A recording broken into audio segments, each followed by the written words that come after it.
So I'm really happy to be here. And I want to say that you are some of the most important people in Ireland, because the entire future of the Irish economy depends upon the business community. It depends upon the entrepreneurs, the salespeople, the ones who go out there and hammer and make sales and produce products and service and deliver them. We could take all the politicians and put them on a ship and put them 500 miles off the coast, and it probably wouldn't make any difference to the economy. But if you ever stop working, like they talk at Ayn Rand about the strike of the men and women of the mind, the producers who just stop, everything stops. So the future is going to be a little challenging. It's going to be probably the most challenging time that you've experienced in your business lives. But when the going gets tough, the tough get going. And so you're just going to have to work harder. You're going to have to dig down deeper. I know that in my life, we have good times, and the good times go on for a long period of time. We start to get kind of sloppy. We kind of coast. We go to work, and we have coffee, and we read the paper, and we surf a little bit of internet, maybe do a little business during the day, and go out on the weekends and watch sports and so on. Well, those days are gone, at least for the foreseeable future. An economic crisis, I'm an economist by avocation, an economic crisis, usually you get through it in about 9 months. That's the average for economic ups and downs. But a financial collapse like we have experienced here, in which we're having very serious problems in the US, usually takes 5 to 7 years. Now nobody likes that, but that's the reality. And Jack Welch, the head of General Electric, was once asked, what are the most important principles of leadership? And he gave 7. But number 1 is what he called the reality principle. The reality principle is see the world as it is, not as you wish it were. In other words, be very honest and objective with the world as it really is. And the fact is, the world is going to become more competitive. It's already become more competitive for us here in Ireland. So we're just going to have to buckle down and work harder. But the good news is that if 10% of the economy has gone sideways, the other 90% is still functioning. People still need to eat, they need to dress, they need to drive, they need homes. And so there's always going to be business for the hustlers. And I say that in a very complimentary way. Thomas Edison once said, good things come to those who wait, but only what's left over from those who hustle. And so you and I are just going to have to hustle. And what I do is I say, all right, if times are tough, then what we do is we buckle down and we work harder. Start a little earlier, work a little harder, stay a little later, hammer away, dig into the depths of our creative abilities, find solutions. If we don't like the way things are going, change them, and so on. You're going to have to be quick on your feet. And one of the, I'm just trying to think, there's so many ideas that I can give you. Let's just stay with sales and marketing. I think that sales and marketing are the jelly in the jelly donut of business. It's really the core. We say nothing happens until a sale takes place. And so your job and my job is to make sales take place. And when I started off my career, I started off quite humbly. My family never had any money. We were always broke. Our family theme song was, I can't afford it.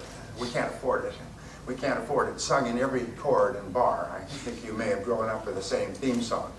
And so when I started off, I didn't graduate from high school, and the only thing I could do was laboring jobs. And I worked at laboring jobs. I worked digging ditches, washing dishes in the back of small hotels. I worked on farms. When I was 3 years old, I was an itinerant farm laborer. I was working on the farm during the harvest. I was sleeping in the barn at night, getting up when it was pitch black, eating breakfast with the farmer's family, and then getting out into the fields by first light so we could get the crops in before the first frost. I was uneducated, I was unskilled, and at the end of the harvest, I was once more unemployed. And so when I could no longer find a laboring job, like you, I got into sales. Don't give me that, oh no, this is my career path. Sales is the ultimate default profession in Ireland. If we don't go forward into it, we fall backward into it. Sort of like backing up a car at night. You know, you back up when you hit something, boom, you get out to see what it is. It's a sales job. So you say, well, I'll give that a shot. So we give it a try. 80% of people who get into sales still are giving it a try. They're going through the motions. In fact, some of the interesting studies that have come out, 25 years of research, show that if you take the 80-20 rule, the top 20%, like the people in this room, and the bottom 80%, they find that the bottom 80% have a kind of a mindset, which where it came from we don't know, but what they'll do is they'll work reasonably hard during their first year to master their craft so that they can do it well enough not to get fired. And then they flatline, and they never get any better. So 80% of the population in almost any field never gets any better. Whether it's doctors or lawyers or architects or engineers or business people, you'll find people who graduated from fine universities who haven't read a book in 20 years, and they're damn proud of it. They don't read, they don't learn, they don't grow, they don't go to courses. Somehow they got this idea that you get your education and then it's over. But today, in the modern age, you get your education, and then you get your education, and you get your education. And if you ever stop learning and growing, you'll be very quickly passed by somebody who continues to learn and grow. So the top 20% of people, they find, are very different in that they're constantly upgrading their skill set. They're constantly getting better. Whereas the bottom 80% are just flatline. Well, anyway, I got into sales. I got the 3-part sales training program, which was here's your cards, here's your brochures, and there's the door. Just go out there and talk to people. I find that 70% or more of all companies do no sales training at all. And I had a person come up to me, it was really interesting. He came up to me at a seminar, and he said, I resent that. My company does a lot of training. As a matter of fact, I moved from another company where I was doing very well to this company, and we train all the time. But our sales are down in what is a reasonably good market. So I don't think there's a link between sales training and sales results. I said, let me guess. I bet you do product training. I bet you do training on your product, but you don't do sales training. He stopped. He said, oh my God, he said, you're right. That's all we do is product training. We train people on what's in the product and how it's made and so on. He said, and he sort of like his eyes were opening. He said, in my last company, we did sales training all the time. We trained people on how to go out and make appointments and talk to people and ask questions and determine customer needs and so on. And here in this company, we don't do any of that. We just do product training. Oh my God. He said, thank you so much. And he wrote to me about 2 months later. He was a sales manager. He went back in and he stopped the product training. He said, you can do that on your own. And he began to initiate the sales training process that he had learned in his previous work. And his sales for the whole company just took off. And most people don't realize that. Many people in business, many people who own businesses have not been in the field. They've not sold. So they don't understand that sales training is so important. And so anyway, so I got this 3-part sales training program. And for about 6 months, I struggled. I was working on straight commission, knocking on doors, knocking on office doors, and selling products from door to door. So I'd knock on doors, and they'd say, well, it sounds like very good, let me think it over.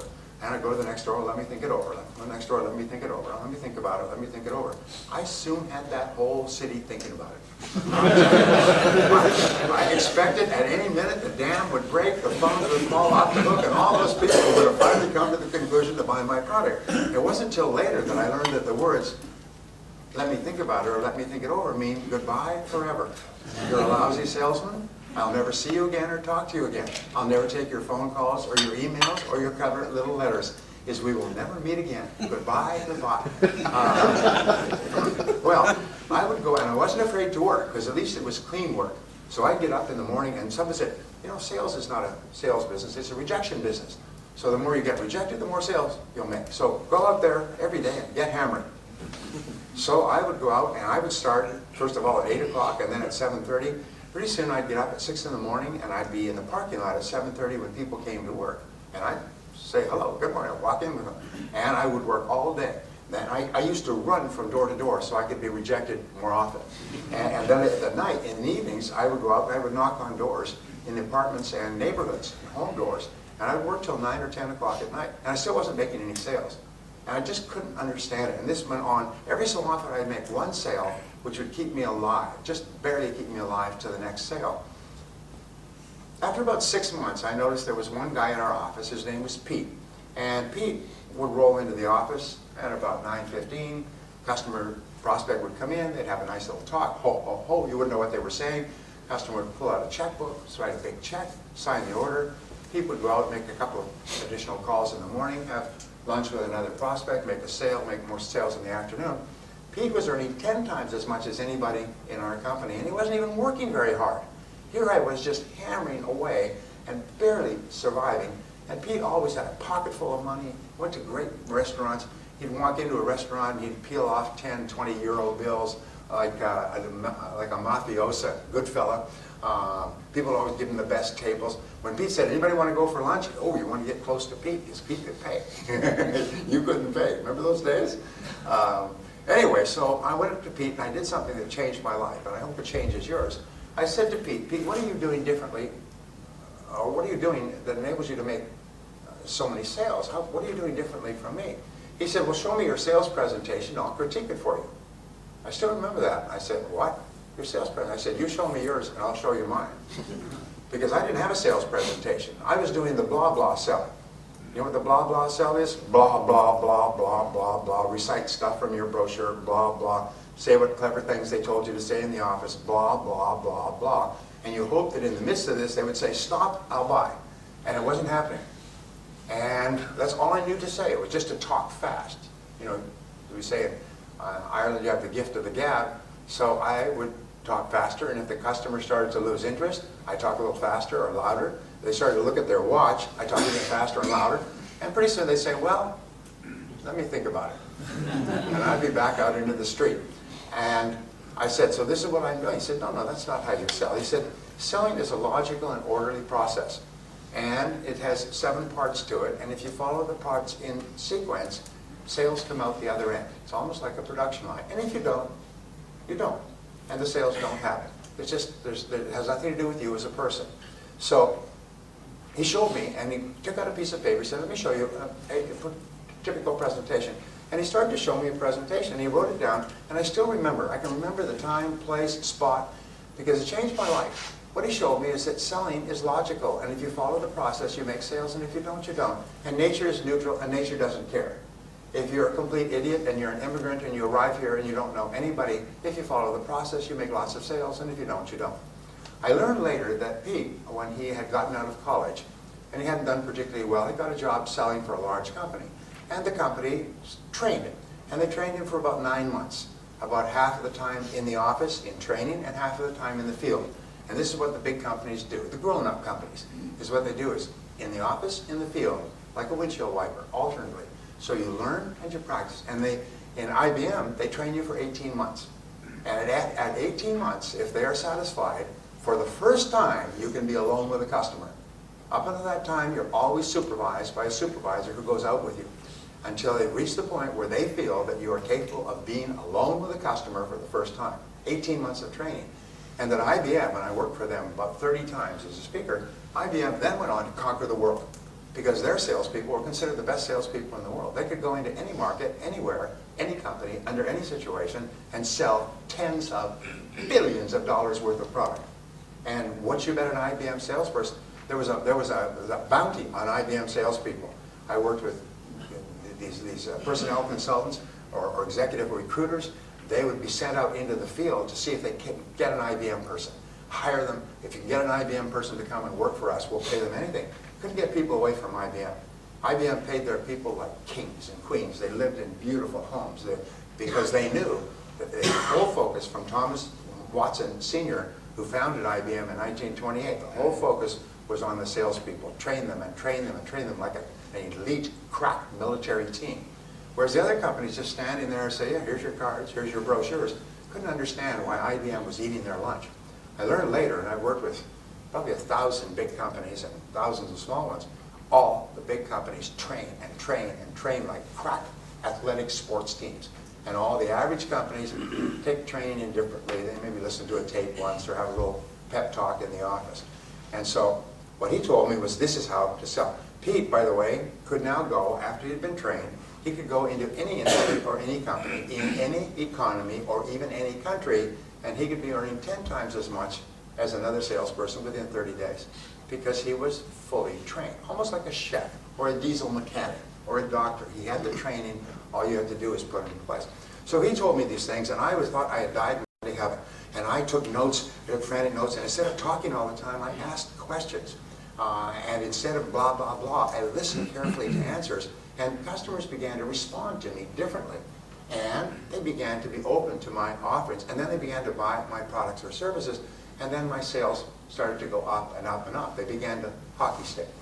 Well, what I learned, grab some water here. What I learned was the law of cause and effect. And the law of cause and effect says that for every effect in your life, there are specific causes. If you want to get high sales results, then what you do, that's the effect that you desire, then what you do is you find out who is getting high sales results, and you do the same things they do over and over again. You don't deviate, you don't go off the reservation, as we say, you don't do your own damn thing. What you do is you learn the sales process meticulously until you can do it in your sleep, and then you can be more creative. Then you can add your own personality or temper. If you go to a culinary school, they will teach you how to make the great dishes, the soufflés and the coq au vin and so on. And what they'll do is they will supervise you, and they will teach you how to make this meticulously. And exact detail, exact ingredients, exact everything. And then, once you have mastered it so that you can make it in your sleep, if you want then to add something to it, then you add something to it. The big mistake I have found in almost every field, but especially in sales, is that people start to learn how to sell, and then they go off and do their own damn thing.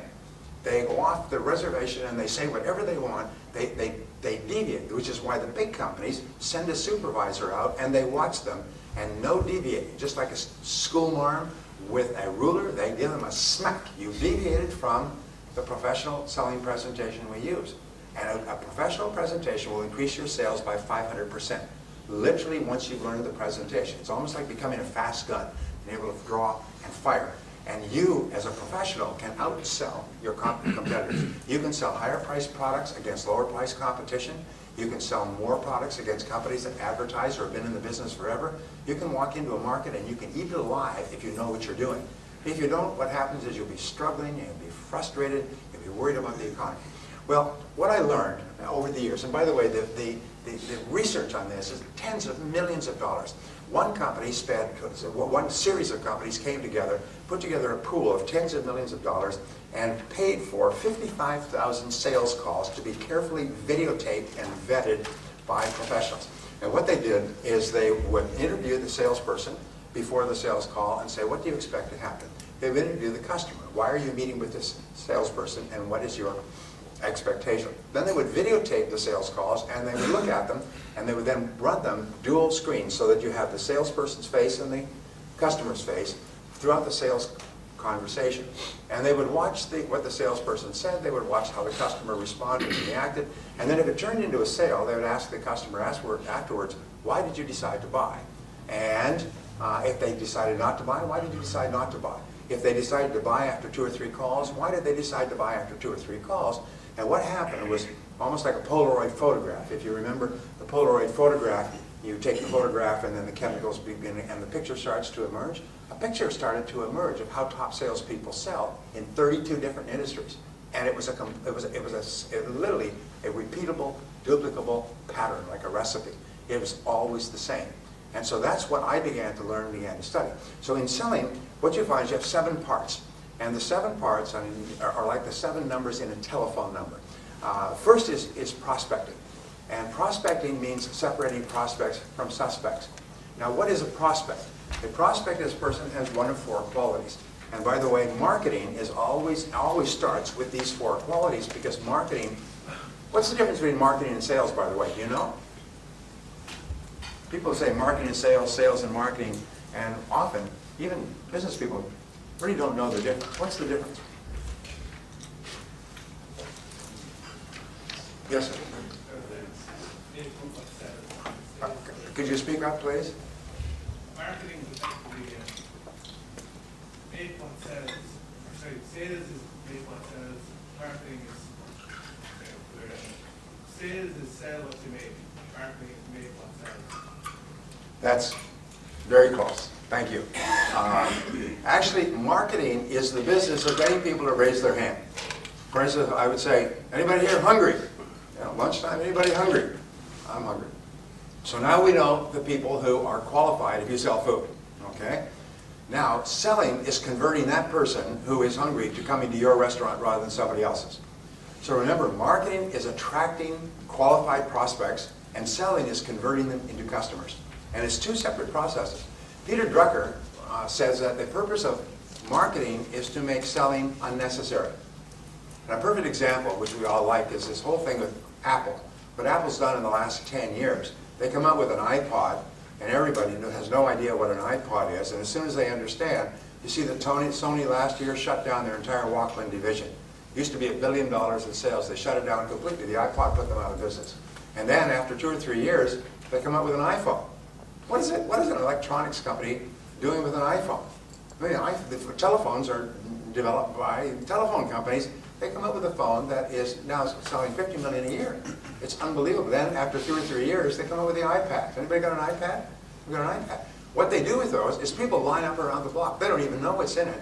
But in the US, I don't know what it's like here, hundreds of people would start sleeping on the sidewalk at midnight, lined up around the block, sleeping on the ground to get the first iPads when the store opened this morning, and pay $500 a piece. And I understand they're much more expensive here. You should get one over there. No Irish duties. Anyway, and they got these iPads. They didn't even know what was in it, but the marketing was so good that people were just fighting and clamoring over each other to buy it. The purpose of good marketing is to make selling unnecessary. So what does good marketing do? Good marketing identifies what it is that a prospective customer really wants and really needs and will really pay for, and the marketing says, here it is. If this is what you want, if this is what you need, if this is what will help you achieve your goal or solve your problem, then this is the product for you, which was what brings people to call, to write, to email, to whatever it happens to be. So the first step is prospecting, and a good prospect has 1 of 4 qualities. First of all, they have a problem that is unsolved. Now, you must be absolutely clear. My favorite word in selling, by the way, is clarity. Clarity. Clarity. I think 90–95% of your success in life will be clarity about who you are, clarity about what you want, clarity about what steps you need to take to get there. The #1 reason for failure is people are unclear of what it is they want. And as a result, they go around in circles. So be clear. What is the problem that your product or service solves? You've heard over and over again that people don't buy products, they buy solutions to their problems. The second part of prospecting is what is the need that your product satisfies. People buy products that satisfy their needs and wants. And what is it? And the ability to identify that clearly and then to make it clear to your prospect that if this is your situation, this is a solution. For example, a simple ad would be, headache, you've got a headache, take Excedrin. It's an over-the-counter remedy. Excellent remedy for headaches. If you don't have a headache, then this is, of course, of no interest to you. So you're looking for people who have an existing want or an existing need for what you have. The process of selling, by the way, is not to sell, to find somebody who may or may not have your product or service and convince them that they need it. Your job is to find people who already need it and want it, but have not decided who to buy it from. And so that's what marketing is. The third part, do they have a goal that is unachieved? What is the goal that your product or service solves? And finally, the fourth part is, do they have a pain that you can take away, that your product or service takes away? Now here's an interesting discovery, is that nobody cares about your company. I hate to be the bearer of bad tidings coming from over the great oceans, but nobody cares about your company, and nobody cares about your product or service, and nobody cares about your background and experience, and nobody cares about you. Nobody cares, nobody cares, nobody cares but you. They don't care what your product is, they only care what your product does. And this is very important to understand. Whatever business you're in, you are in only one business. You're in the business of improving the lives and work of your prospective customers. You're in the business of improvement. From time immemorial, going back 6,000 years to the ancient Sumerian markets, customers buy only one thing. They buy what the product does to improve their lives or work. They buy improvement. So whenever you talk about your product or service, you talk about it in terms of how it improves the life or work of others. Now here's a test for you, and it's a great test. Imagine that you get onto an airplane and through good luck you upgraded to business class and you're sitting next to a business person who may be a prospect for you, all right? And the person turns to you and says, what do you do? And you answer them in terms of what your product does to change the life or work of a customer. But you do not mention your product or your service or your company. If you can describe your product without mentioning your product, service, or company, then you know what you're doing. If you have to say, well, I work for ABC Company and we sell this, that means that you have no idea what you're doing. You should probably go back to, working for wages somewhere. McDonald's will be hiring. 7 questions. But you can have 3, 5, 7. Always an odd number is better than an even number. And then you write it out, and you do it in 14-point font, so the person doesn't have to squint to read it. And you space it out so there's room for a person to take notes. So here's your letterhead, and on the top you write these words, agenda for meeting with. And you write the client's name and make sure that it's spelled correctly, time, date, place, all right? And then you have 7 questions. So when you come in to see the prospect, there's a way of selling that I've used over the years. It's called going in naked.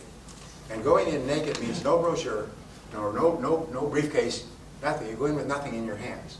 And all you have is an agenda. Maybe you have 2. And you pull it out and you say, Mr. Prospect, I know how busy you are, so I've prepared an agenda for our meeting today so that we can talk quickly and efficiently. Would that be okay with you? Customers absolutely love it when you have an agenda. You're not going to sit there and talk endlessly. You have an agenda. And I've prepared 1 copy for you, and you give them a copy of the agenda. When I go on sales calls, by the way, I just carry a simple portfolio, just 1 leather portfolio, which is very simple, has a pad so I can take notes. That's the closest I get. Don't take a briefcase at all. Leave the briefcase in the car. You can always go back and get it if you need it. All right? And so you give them the agenda, and the agenda has 7 questions. You say, look, I'm not here to sell you anything today. All I would like to do is ask you these questions and see if we can't help you achieve some of your goals in a cost-effective way. Would that be all right? Customers say, sure. And I've spoken to customers about this. I said, has anybody ever used an agenda on you? They say, yes.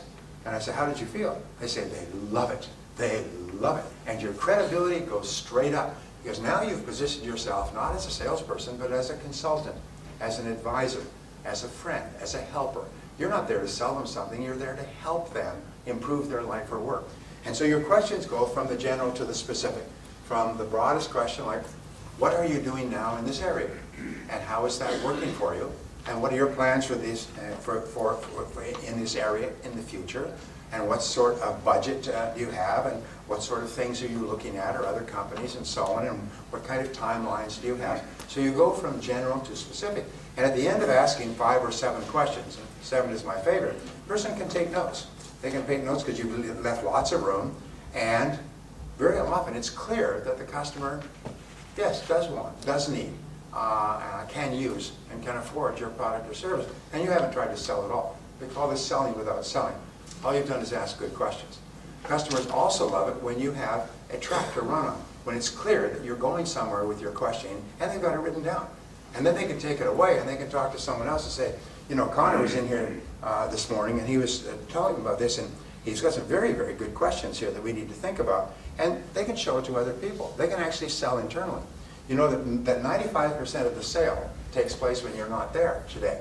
This is another thing they have found, is people don't buy there. They say, well, let me consider this and go over it with the other decision makers, my wife, my husband, my boss, and so on, and let us talk again. And so sometimes your major goal in your first meeting with a client is just to determine whether or not they're a suspect or a genuine prospect, and then your second goal is to come back. Your goal is a second meeting to come back with. Sometimes we call this two-step selling. Is the first meeting is to find out if they're a prospect. The second meeting is to show them what your product or service can do to help them based on the information you've gotten from the first meeting. And what this does is it creates a low-stress, no-stress environment where it becomes clear that you are a professional who's here to help them. You're not here to sell them anything. They don't have to be defensive. They don't have to be watching what they say because you're not trying to sell them anything. And in reality, you are selling because you're building your credibility to a very high level. Now, the other thing that we know is that asking questions is the key to building trust, and talking is not. So you'll find that the very best sales professionals ask questions, and they ask a lot of questions, and they ask questions that are structured,